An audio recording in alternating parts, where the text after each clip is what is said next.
선생님, 중국에서는 아직도 할머니들이 글을 못 읽으세요? 서울의 한 초등학교 교실에서 8살 꼬마가 던진 이 한마디에 저는 얼굴이 화끈거리며 아무 말도 할 수 없었습니다. 베이징 최고의 명문 사립초등학교에서 갓 발령받은 신임 교사로서 자부심이 하늘을 찌르던 제가 한국의 평범한 초등학생 앞에서 이렇게 무너질 줄은 꿈에도 몰랐습니다. 안녕하세요. 저는 천리나라고 합니다. 올해로 28살 베이징 사범대학을 최우수 성적으로 졸업하고 수많은 경쟁자를 제치고 베이징에서 가장 명망 높은 민화 사립초등학교에 합격한 신임 교사입니다. 저희 학교는 연간 학비만 20만 위안이 넘는 중국 최고 엘리트들의 자녀만 다니는 곳이죠. 저는 그곳에서 중국어와 전통 문화를 가르치는 교사로서 중화 문명의 우수성을 어린 영재들에게 전파하는 것이 제 사명이라고 믿었습니다. 그런데 운명의 장난이었을까요? 학교에서 한국과의 교육 교류 프로그램을 진행하게 되었고 신임 교사인 제가 대표로 선발되어 한국의 교육 현장을 직접 체험하고 오라는 특명을 받았습니다. 천 선생님은 젊고 열정적이시니 한국 교육의 허상을 제대로 파악해서 우리 중국 교육의 우수성을 더욱 확고히 할 수 있는 보고서를 작성해 주시기 바랍니다. 교장 선생님의 이 말씀에 저는 가슴이 뛰었습니다. 드디어 제가 평소 믿어 의심치 않던 중국 교육의 우월성을 국제적으로 입증할 기회가 온 것입니다. 특히 한국이라니 고작 몇천만 인구의 작은 나라가 감히 우리 14억 중화 대국과 교육을 논한다는 것 자체가 우스웠습니다. 2024년 11월 저는 의기양양하게 인천공항에 도착했습니다. 공항에서부터 뭔가 이상한 기운이 느껴졌습니다. 안내 표지판의 한글이 너무나 단순해 보였거든요. 동그라미와 막대기로 이루어진 그 글자들을 보며 저는 속으로 비웃었습니다. 이런 유치한 문자로 어떻게 깊이 있는 학문을 할 수 있다는 거지. 우리 한자는 한 글자 한 글자에 수천 년의 역사와 철학이 담겨 있는데. 그런데 공항에서 나와 택시를 타는 순간부터 충격이 시작되었습니다. 60대로 보이는 택시 기사님께서 스마트폰으로 뉴스 기사를 읽으며 손님을 기다리고 계셨거든요. 작은 화면에 빽빽한 글자를 안경도 없이 술술 읽으시는 모습에 저는 당황했습니다. 베이징에서라면 이 연세의 택시 기사님들 중 상당수가 간단한 문자, 메시지조차 제대로 읽지 못하는 경우가 많거든요. 그래서 음성 메시지를 주로 사용하죠. 하지만 이분은 마치 대학 교수님처럼 신문 사설을 읽고 계셨습니다. 기사님, 요즘 뉴스에서 뭐가 제일 화제예요? 제가 서툰 한국어로 물어보자 기사님은 친절하게 대답해 주셨습니다. 아, 요즘은 교육부에서 AI 활용 교육 정책을 발표했는데 그게 좀 논란이 있어요. 제 손자도 초등학생인데 너무 어릴 때부터 디지털 기기에 노출되는 게 걱정이긴 해요. 저는 깜짝 놀랐습니다. 택시 기사님이 교육 정책을 이해하고 자신의 의견까지 논리적으로 펼치시다니 베이징에서는 상상도 못할 일이었습니다. 하지만 저는 애써 평정심을 유지했습니다. 우연이겠지. 이 사람만 특별히 교육을 많이 받은 거야. 다음 날 저는 서울의 한 공립초등학교를 방문했습니다. 제가 교류를 하게 될 신정초등학교였습니다. 교장 선생님은 김현주라는 50대 여성분이셨는데 첫 만남부터 저를 당황케 했습니다. 천 선생님, 베이징의 명문 사립학교에서 오셨다고 들었어요. 그런데 중국은 아직도 문맹률이 4% 정도 된다면서요? 어떻게 그게 가능하죠? 저는 그 질문에 발끈했습니다. 그건 잘못된 정보입니다. 중국의 문맹률은 계속 감소하고 있고 도시 지역은 거의 0%에 가깝습니다. 김 교장은 미소를 지으며 태블릿을 꺼내 보여주었습니다. UNESCO 2023년 공식 통계인데요. 중국 전체 문맹률 3.7%, 농촌 지역은 아직도 7%가 넘네요. 반면 한국은 측정 불가능할 정도로 낮아서 사실상 0%로 기록되어 있어요. 저는 그 화면을 보며 속으로 조작된 통계겠지라고 생각했습니다. 하지만 곧 제 생각이 얼마나 순진했는지 깨닫게 되었습니다. 김 교장은 저를 학교 곳곳으로 안내했습니다. 먼저 들른 곳은 1학년 교실이었습니다. 11월인데도 아이들이 이미 동화책을 술술 읽고 있었습니다. 우리나라는 한글 창제 이후 세계에서 가장 빠르게 문맹을 퇴치한 나라예요. 한글이 워낙 과학적이고 배우기 쉬워서 초등학교 1학년 1학기만 지나면 거의 모든 아이가 글을 읽을 수 있죠. 저는 믿을 수 없었습니다. 베이징의 명문 사립초등학교에서도 1학년 아이들 중 상당수는 아직 한자를 제대로 읽지 못합니다. 그래서 병음을 함께 표기해주고 그림책을 주로 활용하죠. 하지만 여기 아이들은 병음 같은 보조장치 없이도 한글을 완벽하게 읽고 있었습니다. 이게 가능한가요? 우리 중국 아이들은 최소 2, 3년은 걸려야. 제 말을 들은 김 교장의 표정이 묘했습니다. 동정심인지 우월감인지 알 수 없는 그 표정이 저를 더욱 불편하게 만들었습니다. 천 선생님, 이건 아이들의 능력 차이가 아니라 문자 체계의 차이예요. 한글은 자음과 모음의 조합으로 이루어져 있어서 원리만 이해하면 처음 보는 글자도 읽을 수 있거든요. 하지만 한자는 인류 역사상 가장 위대한 문자입니다. 저는 참지 못하고 소리쳤습니다. 한자 하나하나에는 수천 년의 역사와 문화가 담겨 있어요. 단순히 소리만 나타내는 표음 문자와는 차원이 다릅니다. 김 교장은 차분히 대답했습니다. 맞아요. 한자는 정말 아름답고 깊이 있는 문자죠. 하지만 교육의 관점에서 보면 어떨까요? 모든 국민이 쉽게 읽고 쓸 수 있는 문자와 소수, 엘리트만 완벽하게 습득할 수 있는 문자 중 어느 것이 더 민주적일까요? 저는 할 말을 잃었습니다. 하지만 여전히 인정하고 싶지 않았습니다. 그때 1학년 담임 선생님인 박지영 선생님이 다가왔습니다. 30대 초반으로 보이는 젊은 선생님이었죠.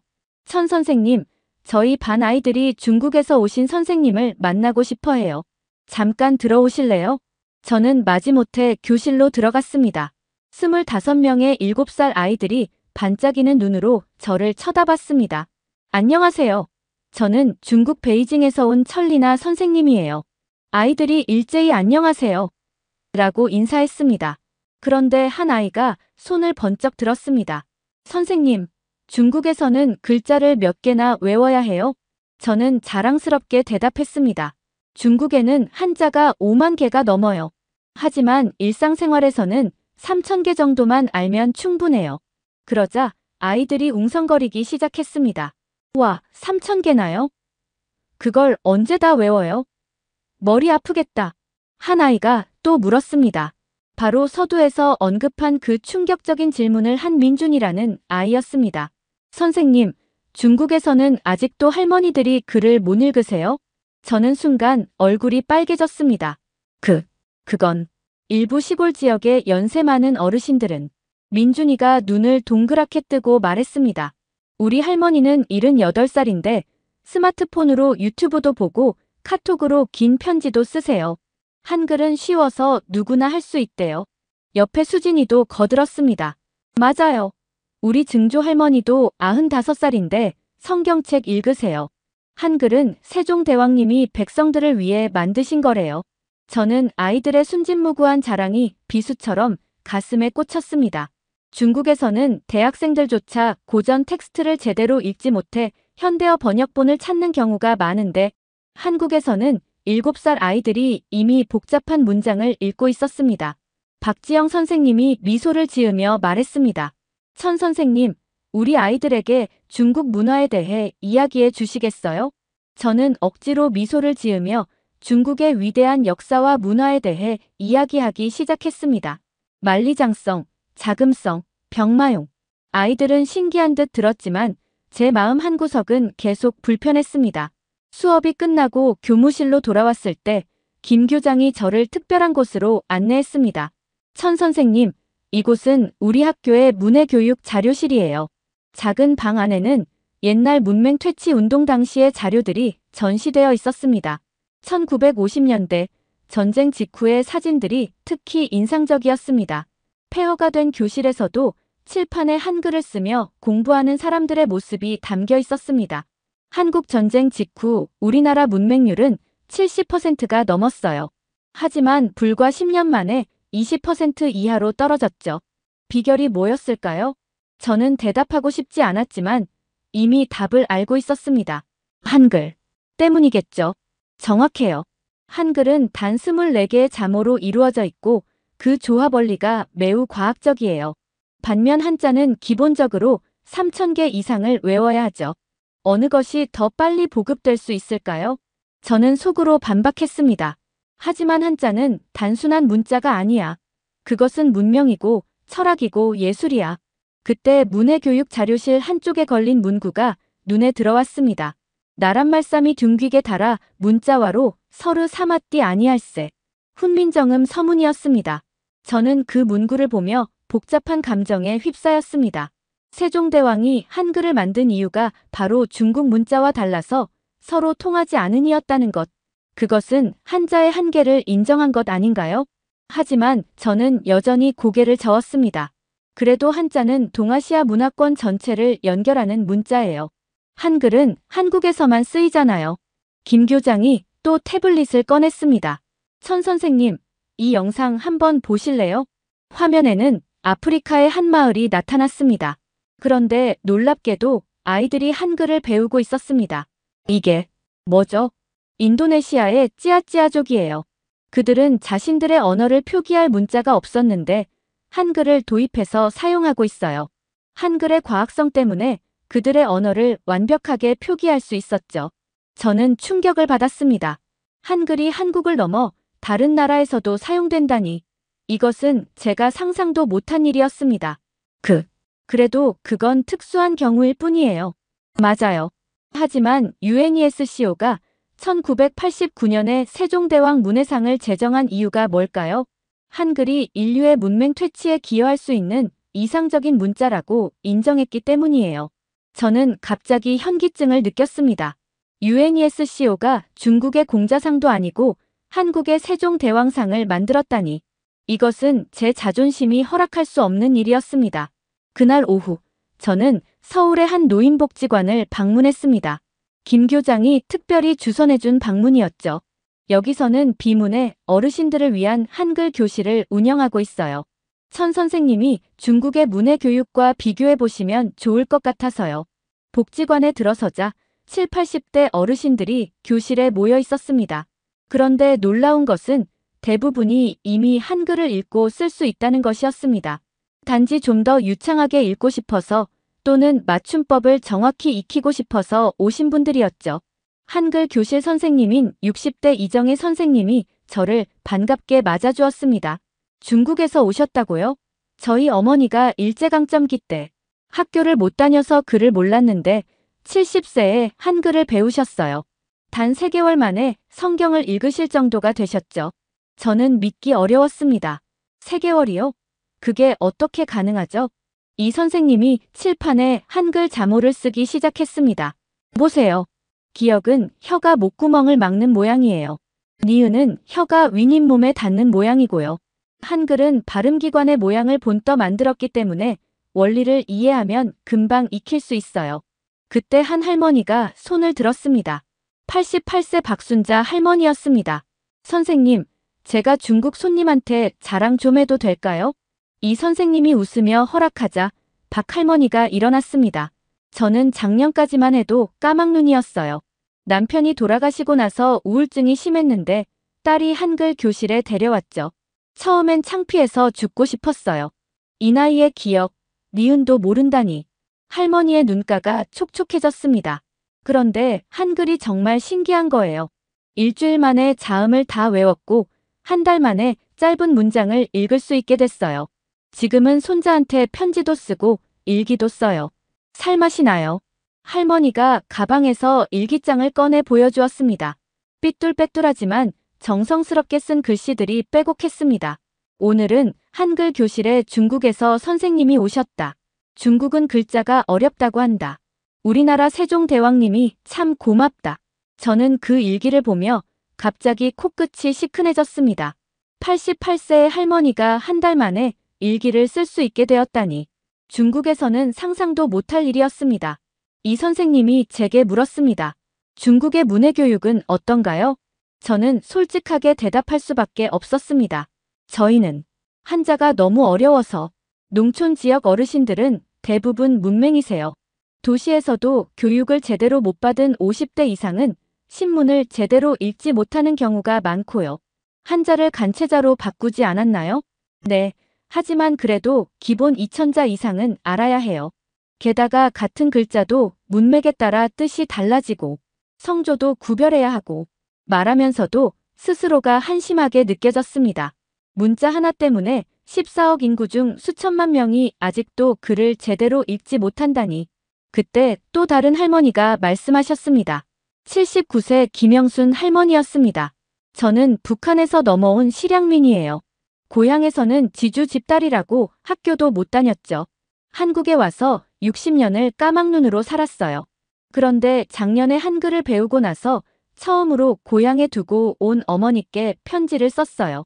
비록 전할 수는 없지만 할머니가 주머니에서 낡은 편지를 꺼냈습니다.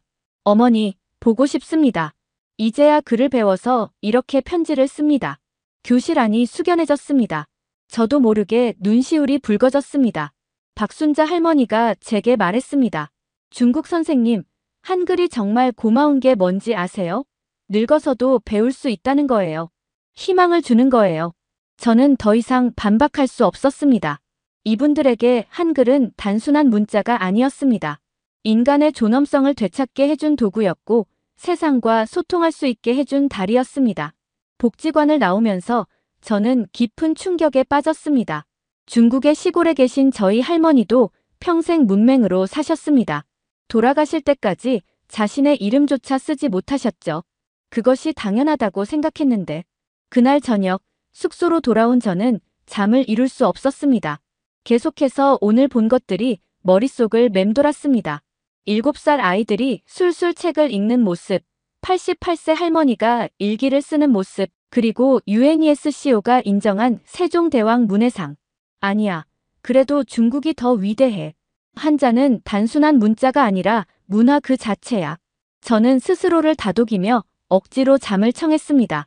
다음 날, 저는 서울의 다문화 가족지원센터를 방문했습니다. 김 교장이 한글의 국제성을 보여드리고 싶다며 추천한 곳이었죠. 센터에 들어서자 놀라운 광경이 펼쳐졌습니다. 베트남, 필리핀, 중국, 태국, 우즈베키스탄 등 다양한 나라에서 온 이주 여성들이 한글을 배우고 있었습니다. 한국어 교사인 40대 최은영 선생님이 저를 안내했습니다. 이곳에서는 결혼 이주 여성들을 위한 한글 교육을 하고 있어요. 놀라운 건 대부분 6개월 이내에 한글을 읽고 쓸 수 있게 된다는 거예요. 저는 의심스러운 눈으로 물었습니다. 정말 6개월이면 충분한가요? 그때 한 중국 여성이 다가왔습니다. 왕메이라고 자신을 소개했습니다. 천 선생님, 중국에서 오셨다고 들었어요. 저는 하얼빈에서 왔어요. 반가운 마음에 중국어로 대화를 시작했습니다. 한국 생활은 어떠세요? 처음엔 정말 힘들었어요. 특히 글을 몰라서. 하지만 한글을 배우고 나서 모든 게 달라졌어요. 한글이 어렵지 않았나요? 왕메이 씨가 웃으며 대답했습니다. 솔직히 말씀드릴게요. 저는 중국에서 고등학교를 졸업했지만 한자는 2000자 정도밖에 몰라요. 신문을 읽을 때도 모르는 글자가 많았죠. 그런데 한글은 3개월 만에 신문을 읽을 수 있게 됐어요. 저는 믿기 어려웠습니다. 그게 어떻게 가능하죠? 한글은 소리 나는 대로 쓰면 돼요. 처음 보는 단어도 읽을 수 있어요. 한자는 모르면 아예 읽을 수가 없잖아요. 그녀가 가방에서 노트를 꺼내 보여주었습니다. 한글로 빼곡히 쓴 일기가 있었습니다. 이게 제가 한국에 온 지 6개월 만에 쓴 일기예요. 중국에서는 일기를 쓸 생각도 못했어요. 한자가 너무 어려워서. 저는 그 일기를 보며 복잡한 감정에 휩싸였습니다. 같은 중국인이 한글로는 일기를 쓰면서 한자로는 쓰지 못한다니. 최은영 선생님이 설명을 이어갔습니다. 특히 중국에서 온 분들이 한글의 효율성에 놀라워해요. 중국에서는 초등학교 6년 동안 3000자를 외워야 하는데 한글은 24개 자모만 알면 되니까요. 그때 베트남에서 온 응우엔 티호아 30세 씨가 손을 들었습니다. 선생님, 제가 한마디 해도 될까요? 물론이죠. 저는 베트남에서 대학을 나왔어요. 베트남어는 로마자로 쓰지만 성조 표시가 복잡해요. 그런데 한글은 정말 논리적이에요. 기역에 획을 더하면 키읔이 되고 더 세지면 끼이 돼요. 이런 체계적인 문자는 처음 봤어요. 옆에 있던 필리핀 출신 28세 마리아 씨도 거들었습니다. 맞아요. 필리핀은 영어를 쓰지만 스펠링이 불규칙해서 어려워요. 나이프에서 K는 왜 안 읽는지. 한글은 쓴 대로 읽으면 되니까 정말 편해요. 저는 이 국제적인 증언들 앞에서 할 말을 잃었습니다. 전 세계 사람들이 한글의 우수성을 인정하고 있었습니다. 최 선생님이 저를 또 다른 교실로 안내했습니다. 그곳에서는 놀랍게도 이주 여성들이 자녀들에게 한글을 가르치는 법을 배우고 있었습니다. 이분들은 이제 한글을 익혀서 자녀 교육까지 하고 계세요. 특히 다문화 가정 아이들은 엄마가 한글을 알면 학습에 큰 도움이 됩니다. 태국에서 온 32세 솜차이 씨가 자랑스럽게 말했습니다. 제 아들이 초등학교 1학년인데 제가 숙제를 도와줄 수 있어요. 한글을 몰랐다면 불가능했을 거예요. 저는 갑자기 중국의 농민공 자녀들이 떠올랐습니다. 부모가 문맹인 경우가 많아서 아이들의 학업 성취도가 낮은 것이 큰 사회 문제였죠. 그런데 한국에서는 이주 여성들도 6개월이면 자녀 교육을 도울 수 있다니. 수업이 끝난 후 왕메이 씨가 저를 따로 불렀습니다. 천 선생님, 제가 이런 말씀 드려도 될까요? 네, 말씀하세요. 저는 중국이 자랑스러워요. 5천년 역사와 찬란한 문화를 가졌으니까요. 하지만 한자 때문에 얼마나 많은 사람들이 문맹으로 살아가는지 아세요? 제 고향 시골에는 아직도 글을 모르는 어르신들이 많아요. 저는 아무 말도 할 수 없었습니다. 한국에 와서 한글을 배우면서 생각했어요. 문자는 소수를 위한 것이 아니라 모두를 위한 것이어야 한다고. 세종대왕이 정말 위대한 분이라고. 왕메이 씨의 눈에 눈물이 고였습니다. 제 딸은 한국에서 태어났어요. 5살인데 벌써 한글을 읽어요. 저는 5살 때 이름도 못 썼는데 딸아이를 보면서 부러우면서도 감사해요. 센터를 나오면서 저는 깊은 혼란에 빠졌습니다. 중국인으로서의 자존심과 교육자로서의 양심이 충돌하고 있었습니다. 그날 오후 저는 혼자 경복궁을 찾았습니다. 세종대왕 동상 앞에 섰을 때 복잡한 감정이 밀려왔습니다. 이 사람이 한글을 만들지 않았다면 한국도 중국처럼 문맹률이 높았을 텐데. 동상 아래 새겨진 글귀를 읽었습니다. 나란 말씀이 둥귀게 달아 문자와로 서르 사마띠 아니할세 이런 전차로 어린 백성이 니르고자 할 때 이셔도 마참내 제 뜻을 능히 펴지 못할 놈이 하니라. 세종대왕이 한글을 만든 이유가 명확했습니다. 중국 문자가 너무 어려워서 백성들이 자기 뜻을 펴지 못하니 쉬운 문자를 만들어주겠다는 것. 이것은 통치자의 백성에 대한 사랑이었습니다. 저는 갑자기 부끄러워졌습니다. 중국의 역대 황제들 중 과연 누가 백성을 위해 이런 고민을 했을까요? 오히려 문자를 독점해서 권력을 유지하려 했던 것은 아닐까요? 경복궁을 나와 광화문 광장을 걷다가 한 서점에 들렀습니다. 아동도서 코너에서 놀라운 광경을 목격했습니다. 겨우 3살로 보이는 아이들이 그림책을 혼자 읽고 있었습니다. 한 엄마가 아이에게 말했습니다. 민서야, 이 책 읽어볼래? 네. 무지개 물고기가 바닷속에서 친구를 만났어요. 엄마, 무지개 물고기가 왜 비늘을 나눠줬어요? 저는 깜짝 놀랐습니다. 5살 아이가 이렇게 긴 문장을 읽다니. 중국에서는 5살 아이들은 대부분 그림만 보고 부모가 읽어주는 것을 듣습니다. 옆에서 책을 고르던 할아버지가 손녀에게 말했습니다. 수아야, 할아버지가 어릴 때는 책이 귀해서 못 읽었는데 너희들은 참 행복하구나. 할아버지도 지금 책 읽으시잖아요. 그래, 한글 덕분에 늦게나마 책을 읽을 수 있지. 저는 서점을 나오면서 생각했습니다. 문자는 과연 무엇을 위해 존재하는가? 소수 엘리트의 전유물인가? 아니면 모든 사람의 도구인가? 그날 저녁 숙소로 돌아와 중국의 뉴스를 검색했습니다. 마침 중국 교육부에서 발표한 문맹률 감소 계획이 나와 있었습니다. 2035년까지 문맹률을 1% 이하로 낮추겠다는 목표였죠. 2035년까지. 아직도 10년 이상이 남았다. 반면 한국은 이미 1960년대에 그 목표를 달성했습니다. 무려 70년의 격차였습니다. 저는 베이징의 칭화 사립초등학교에 보고서를 써야 했습니다. 하지만 무엇을 써야 할지 막막했습니다.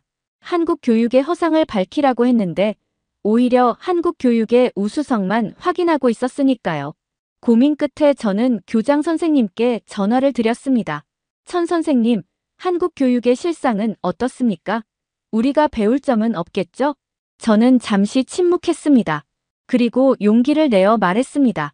교장 선생님, 죄송하지만 한국의 문맹률 0%는 사실이었습니다. 그리고 그 비결은 설마 그들이 주장하는 한글 때문이라고 말하려는 건 아니겠죠? 천 선생님, 당신은 중국 최고의 교육기관 소속입니다. 중화 문명의 우수성을 의심하면 안 됩니다. 전화가 끊겼습니다. 저는 막막했습니다. 진실을 외면하고 거짓 보고서를 써야 하는 걸까요? 다음 날 마지막 일정으로 서울대학교 국어교육과를 방문했습니다. 한글 연구의 권위자인 정민수 교수를 만나기 위해서였죠. 정 교수의 연구실은 한글 관련 자료로 가득했습니다. 훈민정음 해례본 복사본부터 최신 한글 교육 연구 논문까지. 천 선생님, 중국에서 오셨다니 반갑습니다. 사실 저도 중국 문자에 대해 깊은 존경심을 가지고 있습니다. 저는 약간 놀랐습니다. 드디어 한자의 가치를 인정하는 사람을 만난 건가? 한자는 인류 문명사에서 가장 오래되고 지속적으로 사용된 문자 체계입니다. 그 자체로 위대한 문화유산이죠. 맞습니다. 그런데 왜 한국은? 하지만 천 선생님, 문자의 가치를 평가하는 기준은 여러 가지가 있습니다. 역사성, 예술성, 그리고 효율성. 한자는 역사성과 예술성에서는 타의 추종을 불허하지만 효율성에서는 정 교수가 컴퓨터 화면을 보여주었습니다. 각국의 문맹률 변화 그래프였습니다. 보세요. 한국은 1945년 문맹률 78%에서 1958년 4.1%로 급감했습니다. 단 13년 만에요.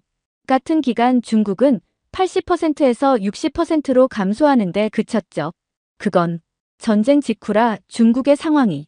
중국도 내전이 끝난 직후였잖아요. 차이는 문자 시스템입니다. 한글은 가르치기 쉽고 배우기 쉬워요. 그래서 빠른 문맹 퇴치가 가능했죠. 정 교수가 책장에서 책 한 권을 꺼냈습니다.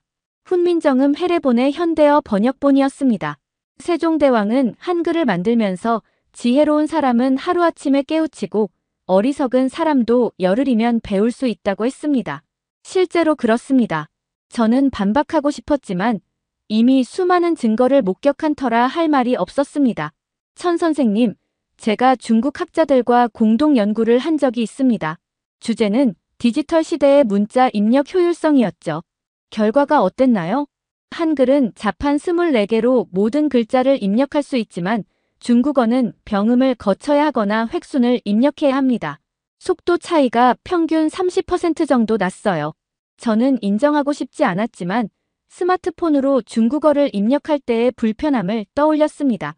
정 교수가 진지하게 말했습니다. 천 선생님, 저는 한자를 폄하하려는 게 아닙니다.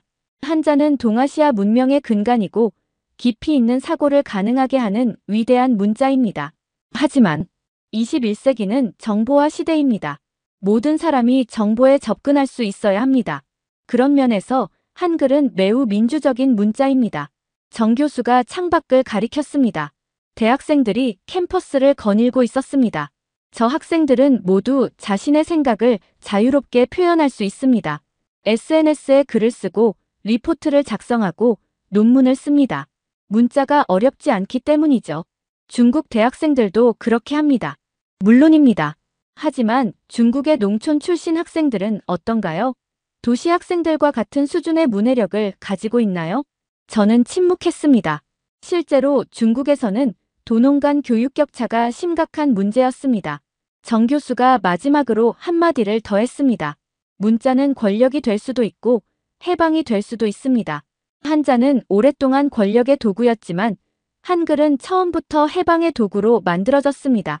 서울대를 나오면서 저는 깊은 고민에 빠졌습니다. 지금까지 제가 믿어온 모든 것이 흔들리고 있었습니다. 그날 밤 저는 다시 한강을 찾았습니다. 강변을 걸으며 생각을 정리하려 했습니다. 내가 본 것들이 모두 사실일까? 한글이 정말 한자보다 우월한 걸까? 그때 벤치에 앉아있던 할아버지 한 분이 책을 읽고 계셨습니다. 가로등 불빛 아래서 열심히 책장을 넘기는 모습이 인상적이었습니다. 호기심에 다가가 여쭤봤습니다. 할아버지, 이 시간에 무슨 책을 읽고 계세요? 할아버지가 웃으며 책을 보여주셨습니다. 삼국지였습니다. 젊었을 때는 못 읽었는데 은퇴하고 나서 읽고 있어요. 한글로 번역된 덕분에 편하게 읽을 수 있네요. 중국 고전을 읽고 계시네요. 네, 중국 문화는 정말 대단해요. 하지만 한자로는 못 읽었을 거예요. 한글 덕분에 이런 명작을 즐길 수 있으니 감사하죠. 저는 그 말에 또 한 번 충격을 받았습니다. 한글이 오히려 중국 문화를 더 많은 사람에게 전파하는 도구가 되고 있었던 것입니다. 호텔로 돌아온 저는 밤새 고민했습니다. 내일이면 베이징으로 돌아가야 했습니다. 그리고 보고서를 써야 했죠. 진실을 쓸 것인가, 아니면 듣기 좋은 거짓을 쓸 것인가. 새벽 3시, 저는 노트북을 켰습니다. 그리고 쓰기 시작했습니다. 한국 교육 현장 탐방 보고서. 한국의 문맹률 0%는 사실이었습니다. 한국은 UNESCO가 인정한 세계 유일의 문맹률 0% 국가입니다. 이는 통계적 오류나 정치적 선전이 아닌 객관적 사실입니다. 7세 아동부터 80대 노인까지 모두 글을 읽고 쓸 수 있습니다. 한글의 과학성과 효율성. 한글은 24개의 자모로 구성된 표음 문자로 배우기 쉽고 가르치기 쉽습니다. 평균 학습 기간이 3-6개월이면 충분하며 이는 한자 학습에 필요한 6-10년과 비교할 때 혁명적인 효율성입니다. 교육 평등의 실현. 한글의 용이성은 계층, 연령, 국적을 불문하고 모든 사람에게 교육 기회를 제공합니다. 특히 노년층과 이주민들도 쉽게 문자를 습득할 수 있어 사회 통합에 기여하고 있습니다. 중국의 문맹률 감소를 위해서는 한자 교육 방법의 혁신이 필요합니다. 한글의 창제 정신과 보급 방법을 벤치마킹하여 보다 효율적인 문자 교육 시스템을 구축해야 합니다. 보고서를 쓰면서 저는 눈물이 났습니다. 중국인으로서의 자존심은 무너졌지만 교육자로서의 양심은 진실을 요구했습니다. 아침이 되어 인천공항으로 향했습니다. 게이트에서 비행기를 기다리며 마지막으로 한국 뉴스를 봤습니다. 오늘 정부는 전국 문해교육 우수 사례를 발표했습니다. 올해도 신규 문맹자는 단 한 명도 발생하지 않았으며 저는 화면을 껐습니다. 그리고 가방에서 노트를 꺼내 마지막 메모를 남겼습니다. 한글은 문자다. 하지만 단순한 문자가 아니다. 그것은 한 나라가 모든 국민에게 준 선물이다. 읽고 쓸 권리, 소통할 권리, 인간답게 살 권리를 보장하는 도구다. 중국은 위대하다. 5,000년 역사와 찬란한 문화를 가졌다. 한자는 그 역사와 문화의 결정체다. 하지만 이제는 인정해야 한다. 위대함이 모든 사람을 위한 것이 되려면 때로는 단순함이 필요하다는 것을. 나는 중국인이다. 하지만 이제는 한글을 존경하는 중국인이 되었다. 부끄럽지 않다. 배울 것은 배우는 것이 진정한 자존심이니까. 언젠가 중국의 모든 할머니들도 손자에게 편지를 쓸 수 있기를. 언젠가 중국의 모든 농민들도 자신의 권리를 주장하는 글을 쓸 수 있기를. 그날이 올 때까지 나는 계속 가르칠 것이다. 한국에서 배운 교훈을 가슴에 품고 비행기가 이륙했습니다. 창밖으로 서울이 멀어져 갔습니다. 저는 눈을 감았습니다. 베이징에 도착하면 많은 일이 기다리고 있을 것입니다. 하지만 두렵지 않았습니다. 진실은 언젠가 힘을 발휘하니까요. 3개월 후, 저는 칭화 사립초등학교를 떠났습니다. 제 보고서가 중국의 위신을 떨어뜨렸다는 이유에서였습니다. 하지만 후회하지 않습니다. 지금 저는 베이징 외곽의 농민공자녀 학교에서 자원봉사를 하고 있습니다. 그리고 조금씩, 아주 조금씩 변화를 만들어가고 있습니다. 한자를 가르치되 더 쉽고 재미있게 그림과 이야기를 활용해서 그리고 가끔은 한글의 원리를 응용해서 어제는 8살 샤오밍이 처음으로 자기 이름을 한자로 썼습니다. 그 아이의 환한 웃음을 보며 생각했습니다. 문자는 사람을 위해 존재한다. 사람이 문자를 위해 존재하는 것이 아니다. 이것이 제가 한국에서 배운 가장 큰 교훈입니다. 그리고 오늘도 저는 아이들과 함께 배웁니다. 언젠가 이 아이들도 자유롭게 읽고 쓸 수 있는 날을 꿈꾸며 감사합니다, 한국. 감사합니다, 한글. 그리고 감사합니다. 세종대왕님. 한국인들이 제게 보여준 것은 단순한 문자가 아니었습니다. 그것은 희망이었습니다. 감사합니다. 두 번째 사연 바로 시작하겠습니다. 안녕하세요. 저는 쩌우이라고 합니다. 중국에서 나고 자랐으며 젊은 시절부터 늘 우리 중화민족이 세계의 중심이라 믿어왔습니다. 저는 그 누구보다도 중국의 위대함을 굳게 확신하는 고고학 연구자입니다. 보통 사람들이 보기엔 진귀하거나 별난 일을 한다고 생각하겠지만 제 직업은 옛 비석과 무덤, 옛 기록들을 뒤져서 우리 중국의 역사적 영광을 찾고 확증하는 데 열성을 다하는 연구자입니다. 이 일은 중화민족의 우월함을 증명해내는 데 있어 아주 중요한 작업이라고 생각합니다. 제게 한국이라는 나라는 늘 별볼일 없는 작은 땅덩어리에 불과했습니다. 저에게 한국이란 중국을 모두 따라해서 근근히 먹고 사는 그런 존재로만 보였고 이웃하면서도 늘 우리를 부러워해온, 그러면서도 자기들끼리만의 역사라는 것을 집요하게 주장하는 국가 정도로만 알았습니다. 솔직히 말해 저는 한국이라는 나라가 당연히 중국의 속국이었을 것이라 믿었습니다. 한국에서 인기라는 음식, 콘텐츠, 그리고 어느새 세계를 점령했다느니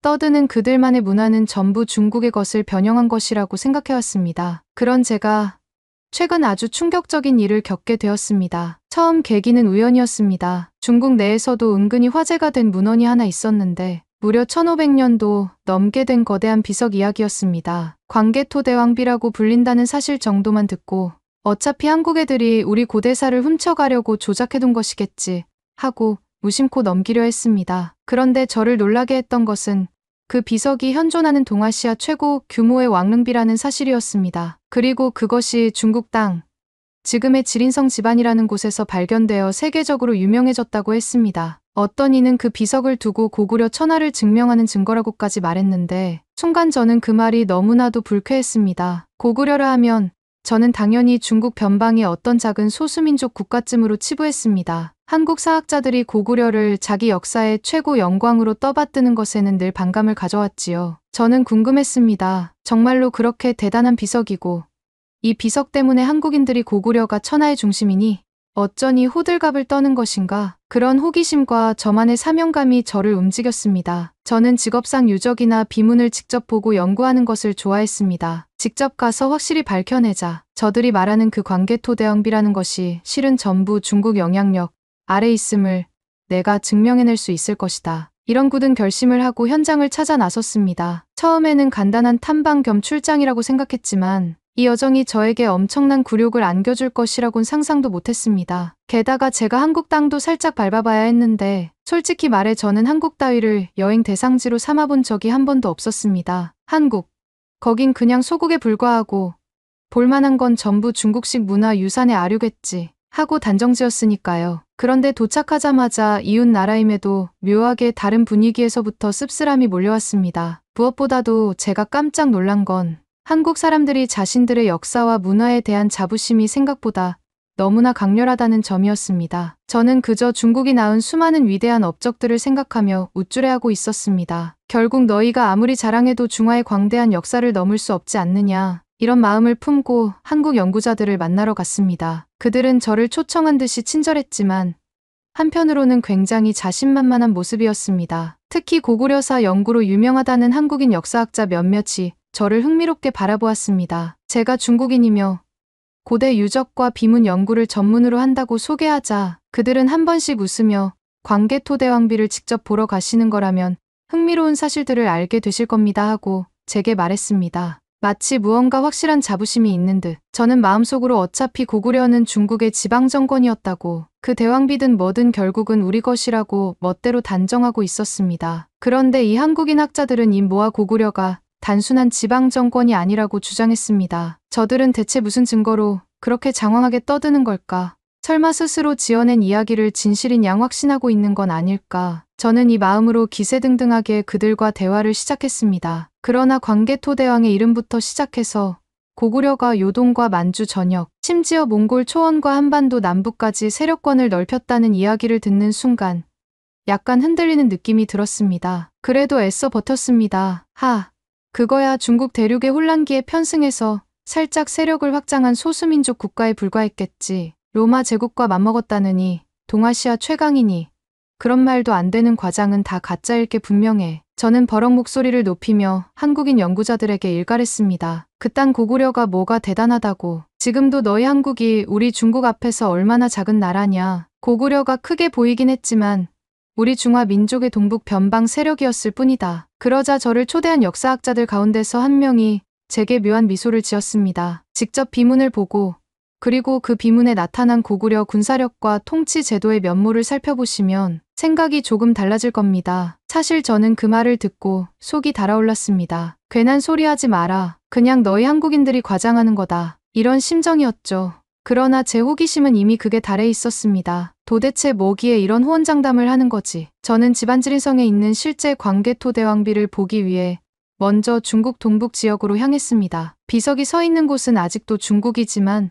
한국 연구자들은 집안 일대를 고구려의 수도였던 국내성이라 부른다더군요. 그게 다 무슨 소리야.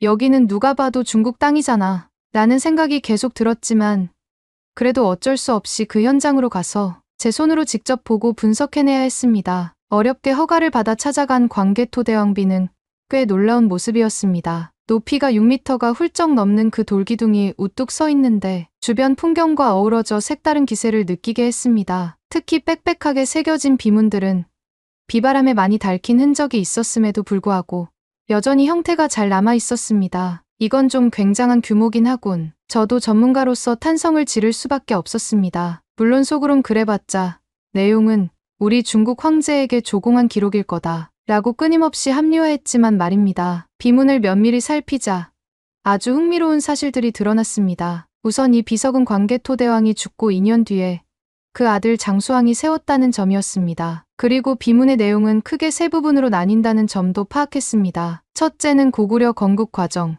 둘째는 광개토대왕의 정복사업, 셋째는 수묘인 제도라고 불리는 왕릉 수호자들에 관한 이야기였습니다. 저는 솔직히 왕릉을 지키는 사람들 이야기가 기록되어 있다고? 왜 굳이 그런 것까지 상세히 비석에 새겨두었단 말인가 싶어 의아했습니다. 그런데 오히려 그 대목이 이 비석의 핵심이라는 것을 조금씩 알아가게 되었습니다. 그 비문에는 분명히 한반도의 여러 나라들이 언급되어 있었습니다. 백제, 신라, 가야, 외 등등. 무엇보다 충격이었던 것은 광개토대왕이 백제와 외, 그리고 심지어 가야까지 처부수거나 굴복시켰다는 점이었습니다. 설마 백제가 중국 동쪽의 작은 번국이었나. 저는 별별 생각이 다 들었지만 비문은 거침없이 광개토대왕이 군사력으로 이들을 누르고 자신의 세력권에 편입했다고 쓰고 있었습니다. 더 황당했던 건 비문에 수많은 전투 기록이 새겨져 있었고 그 결과로 포로가 된 사람들을 수묘인으로 삼았다는 부분이었습니다. 특히 백제인들을 대거 포로로 잡아서 왕릉을 지키는 관리 집단으로 편제했다는 겁니다. 저는 이 대목에서 조잡한 조작 의혹을 제기하고 싶었으나 비석의 형태며 문장의 어휘, 그리고 주변의 수많은 연구자료를 눈으로 확인하자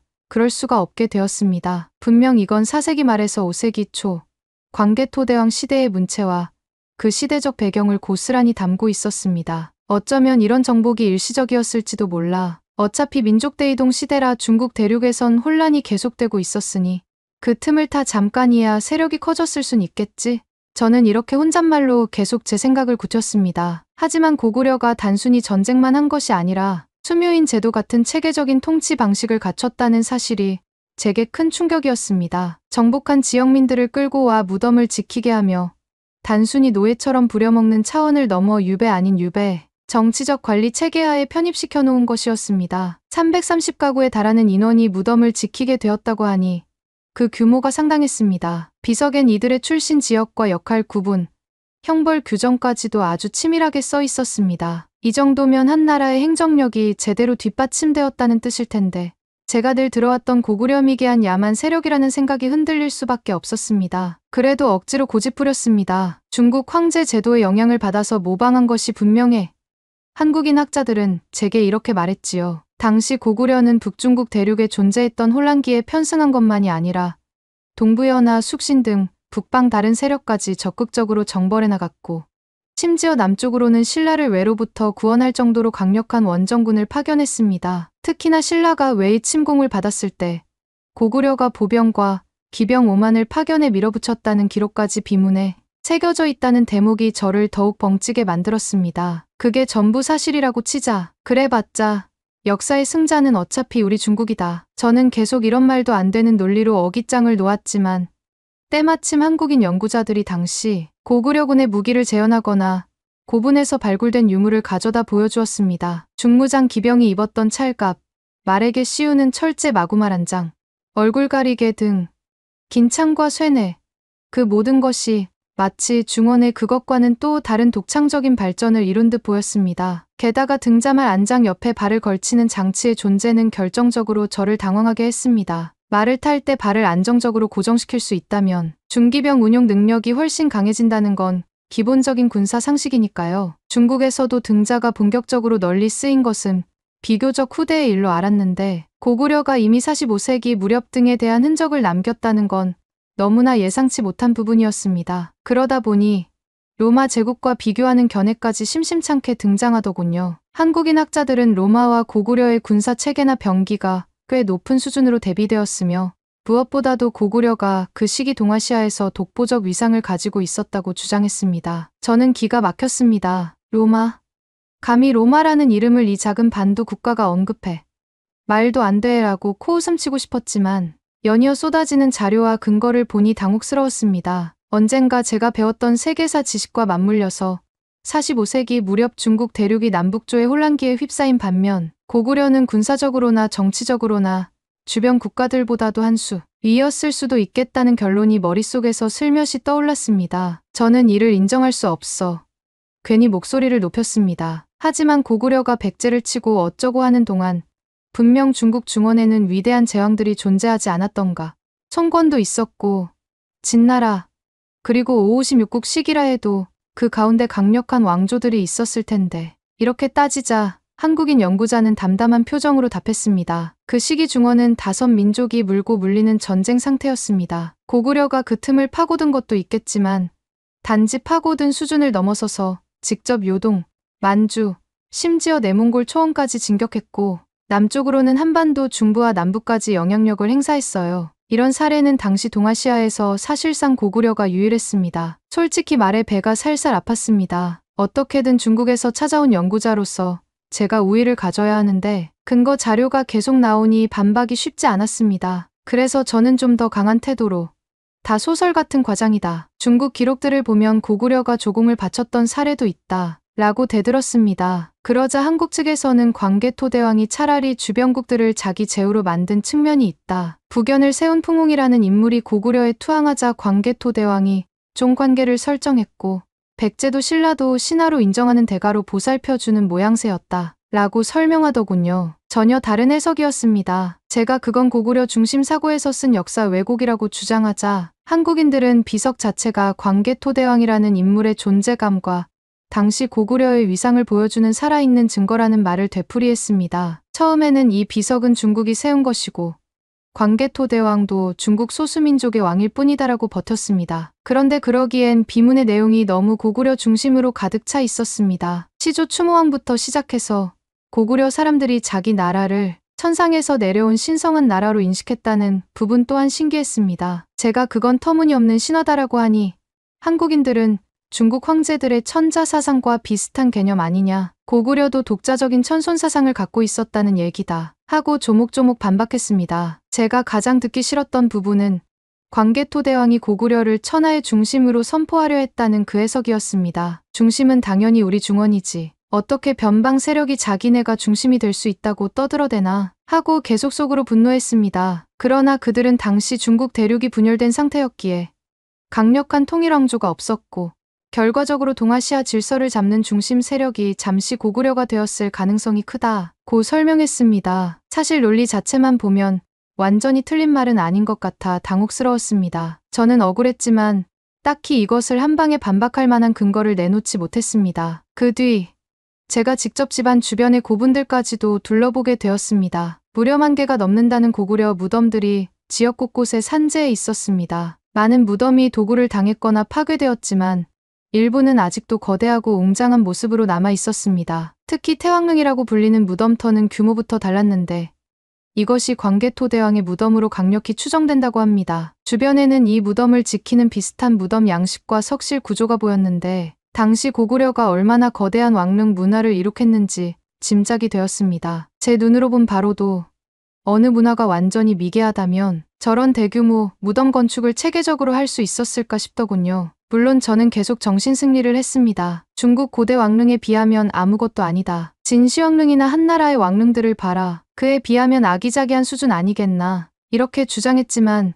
한국 연구자들은 시대적 배경이나 지역적 조건을 고려해야 한다. 고구려 무덤들은 한반도와 만주 일대의 토질, 기후, 돌 재질 등을 반영한 독특한 양식이다. 그리고 당시로선 동아시아에서 가장 강력한 왕국 중 하나였기에 충분히 자기들만의 대규모 왕릉 문화를 꽃피운 것이라고 반박했습니다. 솔직히 말해 제가 뭘 더 해볼 말이 없었습니다. 이렇듯 하루하루 현장을 둘러보고 기록을 살피다 보니 제 머릿속은 점점 혼란스러워졌습니다. 고구려가 정말 한국이라는 나라의 뿌리 중 하나였는가? 아니면 정말로 중국 변방 소수민족의 하나였는데 왜 이런 탄탄한 국가체계와 문화가 보였던 걸까? 현실적으로 고구려를 지금의 중화인민공화국 영토에 있었다고 하여 무조건 중국사라고 볼 수 있을지 애매해 보이는 대목도 꽤 있었기 때문입니다. 게다가 제가 연구하던 옛 비문들의 문맥도 우리가 흔히 말하는 중원 왕조의 관념과는 다른 용어 체계들이 곳곳에서 발견되었습니다. 몇 주 동안 집안에서 연구를 마친 뒤 전 한국 쪽으로 건너가 보겠노라 결정했습니다. 고구려가 남쪽으로도 진출해 신라를 도왔다느니 백제를 굴복시켰다느니 하는데 과연 뭔 근거가 있는지 사실은 한국의 고구려 유적지는 별게 없을 거라 생각했습니다. 이미 북쪽 중심지가 저렇게 중국 동북지방에 있는데 남쪽은 그저 소문만 요란할 거라고 무시했죠. 그런데 서울, 인천, 충주, 심지어 경상도 쪽에까지도 고구려와 관련된 보루성터나 중장기병 무기, 마구가 발굴된 사례가 적지 않다는 사실을 접하곤 큰 충격을 받았습니다. 이 조그만 반도에서 고구려의 흔적을 이렇게 많이 찾는다고. 특히 서울 근교 아차산 일대의 보루성들은 명백히 고구려식 축성 기법이라 하더군요. 성 안에서 발굴된 온돌방, 마구, 무기들이 고구려적 특색을 잘 간직하고 있다는 겁니다. 거기서 실제 발굴 조사 사진을 보니 돌을 정교하게 다듬어 쌓은 성벽과 수십 명 규모의 군사가 주둔했을 것으로 보이는 건물터가 또렷하게 나오더군요. 고구려군이 한강 일대를 지배했다라 터무니없군. 이라고 중얼대면서도 제 두 눈이 확인한 증거들을 마냥 무시하기가 어려웠습니다. 게다가 충주에 세워진 중원고구려비라는 유물까지 존재했습니다. 그 비석에는 고구려가 이 지역에서 군사활동을 벌였음을 알 수 있는 기록이 남아 있었습니다. 신라가 고구려를 오랫동안 군사적으로 의존했음을 시사하는 내용도 있었습니다. 적어도 어느 시점엔 신라가 고구려에게 굴복하거나 보호를 받은 적이 있다는 소리인가. 저는 마음속에 부글부글 끓어올랐습니다. 왜냐하면 중국의 역사 인식 속에서는 보통 신라가 고구려가 아닌 당나라와 더 밀접하게 관련되었다고만 들었으니까요. 그렇다고 또 속이 편치 않은 건 고구려가 가야의 철기 문화를 활용했다는 점이나 대규모 기병과 보병을 한반도 남부까지 끌고 갔다는 점이 너무 구체적이었기 때문입니다. 심지어 부산 일대에까지 고구려가 진군했다는 흔적을 말하는 이들도 있었습니다. 이건 너무 심한 과장이잖아. 어떻게 고구려가 부산까지? 라고 내심 코웃음 치다가 가야 무덤에서 나온 고구려식 무기와 찰갑을 직접 보니 더 이상 아무 말도 못했습니다. 이런 정말 그들이 남쪽까지 쳐들어왔다면 생각보다 훨씬 영향력이 컸을 수도 있겠군. 결정타는 한국박물관에서 본 호음 영그릇이라고 불리는 청동 항아리였습니다. 바닥에 광개토대왕이라는 문구가 또렷하게 새겨져 있었는데 글자체와 양식이 비석과 동일했습니다. 신라 고분에서 이 물건이 나왔다는 사실이 고구려가 신라 영역까지 직간접적으로 영향을 미쳤다는 증거라고 그들은 힘주어 말했습니다. 이제 정말 안 되겠다. 어떻게든 우리 중국의 권위를 내세워서 이걸 짓밟아야 한다. 저는 안에서 온갖 부글거림이 솟구쳐 나왔습니다. 그럼에도 불구하고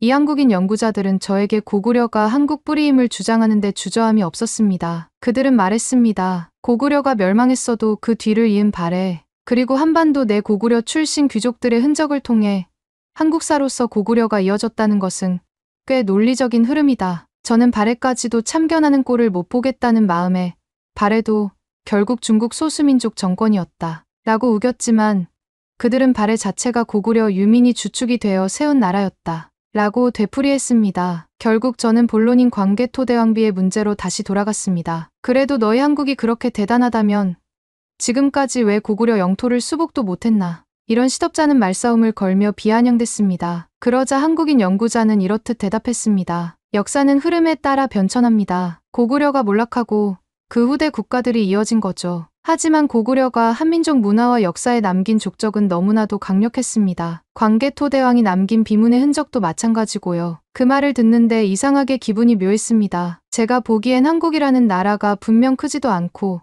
지금도 지정학적으로 늘 주변 강국 눈치를 보는 그런 처지로 보였는데 이들은 오히려 자신들의 고대사에 대해 일종의 민족적 자존심을 걸고 있는 듯 보였습니다. 좋게 말하면 자긍심이지만 나쁘게 말하면 터무니없는 망상이지 라고 저는 비웃고 싶었지만 솔직히 부러움 같은 게 살짝 스쳤습니다. 왜냐하면 우리 중국도 대단한 역사를 가졌는데 오히려 저는 그렇게까지 뜨거운 관심을 가진 적이 없었거든요. 제가 연구하는 옛 비석들은 주로 황제의 명령을 기리거나 전쟁 승리를 적어놓은 공식 기록이 대부분이라 대중에게 크게 관심받지 못했습니다. 반면 이 광개토대왕비는 한국 국민 상당수가 그 존재를 알고 있고 심지어 일반인들도 자랑스럽게 생각한다지 뭡니까? 한편 저는 한국에서의 마지막 일정으로 광개토대왕 관련 전시를 보고 국내 학자들이 만든 영상을 살짝 접하게 되었습니다. 광개토대왕이 북쪽으로는 거란족과 숙신, 동부여 등을 제압했고 남쪽으로는 한반도 중부와 가야,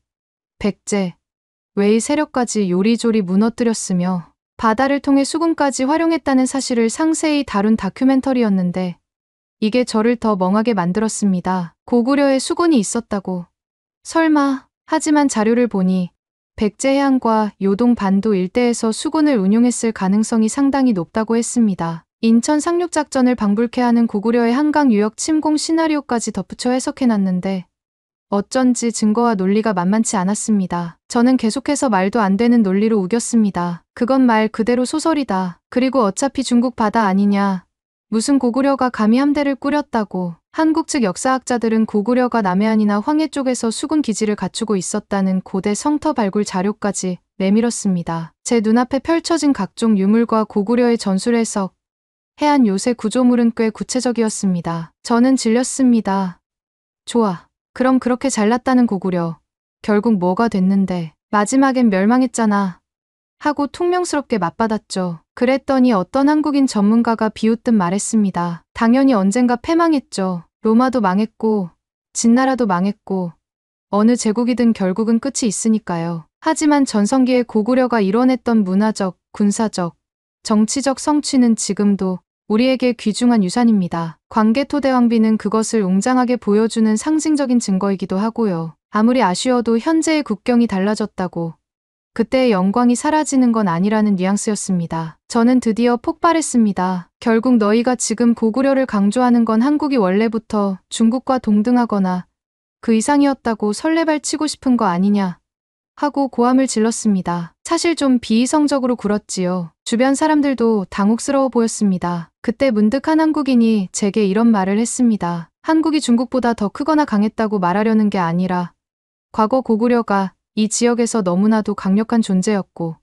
그 뿌리가 한국사 안에 흐른다는 점을 말하는 겁니다. 중국과는 다른 길을 걸어왔던 나라죠. 제게는 이 말이 더 불쾌했습니다. 우리의 속국 주제에 뭘 다르게 걸어왔다는 건가. 저는 그 자리에서 더 이상 대화를 이어나갈 수 없었습니다. 어쩐지 더 해봤자 제가 궤변을 늘어놓는 것밖엔 안 보일 것 같았으니까요. 저는 화가 잔뜩 나서 한국을 떠났고 다시 집안으로 돌아갔습니다. 그곳에서 광개토대왕비 앞에 몇 날 며칠을 서성였습니다. 거대한 비문을 다시 유심히 바라보며 비의 각 부분에 새겨진 글자를 살피고 옛 한자 해석 자료들을 뒤적였습니다. 이 비문만큼 고구려의 패기를 증명하는 직접적인 문헌이 또 있을까. 한편으로는 그 위험에 감탄하면서도 또 한편으로는 억울했습니다. 어차피 고구려가 커봤자 우리 중화에는 미치지 못한다 라고 계속 말해봤지만 정복 활동이 세세히 기록된 그 비문이 말해주는 사실들은 너무나 구체적이었습니다. 요동의 거란족, 북부의 숙신, 남쪽의 백제, 신라, 가야. 왜 이건 정말 엄청난 영향력 아닌가. 이런 생각이 머릿속에서 떠나지 않았습니다. 만약 고구려가 그렇게도 강력했다면 옛 동아시아 질서 속에서 잠시나마 중국 왕조들이 신경 쓰지 못했던 공백을 그들이 채웠을 수도 있겠지요. 하지만 저는 끝까지 인정할 수 없었습니다. 제가 옳다고 믿어온 중화사관의 틀을 깨뜨릴 용기는 없었으니까요. 돌아와서도 주변에다 광개토대왕비 같은 건 과장된 것이라고 떠벌리고 다녔습니다. 실제로 국제학술대회 같은 자리에서도 고구려는 본래 중국 영역 내의 소수민족 왕조에 불과하다는 발표를 강변했습니다. 그런데 학자들이 제게 보인 반응은 싸늘했습니다. 오히려 어떤 중국 내 동북공정 쪽 인사들도 광개토 대왕비 내용의 구체성은 무시하기 어렵다. 약간의 왜곡 해석 문제는 있을 수 있으나 고구려가 독자적인 정복 사업을 펼친 것은 사실이다라고 인정하는 추세였습니다. 그럴 때마다 저는 내가 중국인임을 무시하느냐 하고 격분의 소리를 질렀습니다. 여기저기서 수군대는 소리가 들려옵니다. 저 자는 그냥 극단적 민족주의자일 뿐이지 학문적 근거가 부족하다. 사실 저도 망신스러웠습니다. 하지만 제가 지금 와서 고구려가 꽤 대단했다라고 말하면 제 스스로가 그동안 줄곧 떠받들던 중국 우월론을 배신하는 것만 같아 좀처럼 인정할 수가 없었습니다. 누군가는 저를 가리켜 사실을 부정하고 싶어 발버둥 치지만 계속 틀린 소리만 해대서 스스로 명예를 깎아먹는 꼴이라고 비웃었습니다. 한국 측 학자들이나 심지어 얼마 전까지 친하게 지냈던 중국 학자들조차도 하나둘 저를 멀리하기 시작했습니다. 제게 너무 정치적인 관점만 내세우지 말고 팩트를 보라고 말하는 이들도 늘어났습니다. 아무리 제가 우겨봐도 광개토 대왕비가 증언해주는 고구려의 역사는 여전히 강렬했습니다. 실제로 제가 본 비석, 무덤, 군사유물, 그리고 사서들, 그 어느 것 하나 고구려는 중국의 완전한 하위 왕조라 못 받기가 쉽지 않았습니다. 비문을 완전히 뒤집을 만한 어떠한 데이터도 구하기 어려웠죠. 결국 요즘 저는 은근히 회의감에 빠져 있습니다. 그래도 아니야. 한국은 결국 우리 것을 따라했을 뿐이야. 고구려 역시 중국 황제를 섬겼던 변방 세력이었을 수밖에 없다. 이런 식으로 계속 자기 암시를 걸고 있긴 합니다만 주변에서 늘 그런 논리는 이제 시대착 오적이다. 새로운 자료가 이미 널려 있다. 하고 냉담하게 반응합니다. 속이 문드러집니다. 한국인들은 신이 나서 고구려의 영광을 재조명하고 광개토 대왕을 말 그대로 대왕 중의 대왕으로 떠받들고 있으니 말이죠. 누가 뭐래도 이 비석은 그 찬란했던 고구려의 패기를 웅변하듯 써 있습니다. 옛사서들에 적힌 내용과 발굴 현장 증거들이 맞아떨어지는 걸 보면서도 제가 감히 끝까지 부정하고 있으니 제 자신도 참 우습습니다. 그렇다고 이제와 제 입으로 맞다. 고구려는 정말 굉장했다라고 시인할 수는 없지 않겠습니까? 저는 절대로 인정 못합니다. 한국이 우리 중국보다 뛰어났다는 가설 자체를. 제가 세상에서 제일 억울한 기분이랍니다. 결국 저는 제 의견을 굽히지 않았습니다. 이 모든 것은 과장이고 고구려가 크긴 컸어도 어차피 중국의 일부였다는 식으로 계속 떠벌리고 있습니다. 어디선가 한국 관련 다큐멘터리가 또 흥행한다 하면 저는 또 고개를 흔들며 그건 뻔한 한국식 과장이야라고 격하게 몰아붙입니다. 그것이 저 쩌우의 마지막 남은 자존심이니까요. 그래서일까요? 지금은 학계에서조차 제가 민망할 정도로 외톨이가 되어버렸습니다. 아무도 제 논리에 귀를 기울이지 않습니다. 당신은 광개토 대왕비를 직접 보고도 그런 말을 하느냐며 웃음거리만 되고 있지요. 그래도 저는 이렇게 말하고 싶습니다. 중국은 영원히 위대하고 한국은 결국 우리보다 못한 나라다. 고구려의 무력과 제도가 아무리 치밀했다고 해도 고작 몇 세기 반짝했을 뿐이다. 진정한 세계의 중심은 오직 우리 중국일 뿐이다. 광개토 대왕이 대체 뭔데 감히 천하의 중심을 자처하겠다는 말인가. 이런 제가 하고 싶은 말을 끝까지 밀어붙이고 싶습니다. 사람들이 뭐라고 하든 저는 인정하지 않을 겁니다. 감사합니다.